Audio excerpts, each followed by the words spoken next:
Monsieur le Président, cela fait aujourd'hui près de 20 mois que l'ARCOM a vu le jour en reprenant les nombreuses fonctions du CSA, de la DOPI, mais aussi les nouvelles missions qui s'étoffent toujours. Votre rapport le démontre, les activités n'ont pas manqué en 2022, avec plus de 48 200 alertes traitées.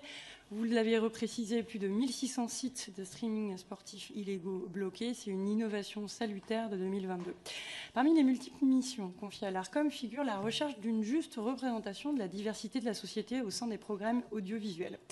Si nous pouvons souligner l'existence d'initiatives essentielles comme l'opération Sport féminin toujours, on peut déplorer aussi une trop grande disparité au niveau du temps de parole des femmes à l'antenne, qui ne représente que 36% en 2022, malgré un taux de présence à l'écran en augmentation situé à 44%. Une sous-représentation encore plus criante pour les personnes en situation de handicap. Ce à quoi vous veillez également, c'est l'expression pluraliste des courants de pensée et d'opinion pour les éditeurs de services audiovisuels. Alors, parité femmes-hommes, diversité, pluralisme de l'information, à l'heure où s'ouvrent, et vous l'avez dit, les états généraux de l'information, est-ce que les mécanismes concernant un de ces objectifs pourraient s'appliquer à un autre objectif? Est-ce que l'encadrement valable pour les médias audiovisuels pourrait être aussi valable pour d'autres médias? Quelles prochaines mesures envisagez-vous de mettre en œuvre?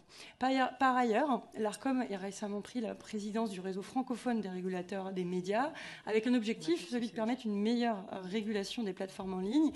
C'est d'ailleurs ce que notre majorité a bien voulu vous confier d'année en année.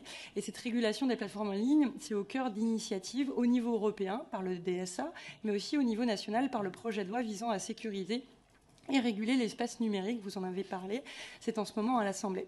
Aussi, au vu des récentes évolutions technologiques liées à l'essor de l'intelligence artificielle, par exemple, une amélioration du cadre juridique applicable aux grands acteurs du numérique pourrait passer par un meilleur contrôle des formules algorithmiques. Comment mieux réguler ces grands acteurs du numérique et quelles sont, à votre avis, les places des régulateurs comme l'ARCOM pour pouvoir accompagner cette révolution nécessaire? Je vous remercie.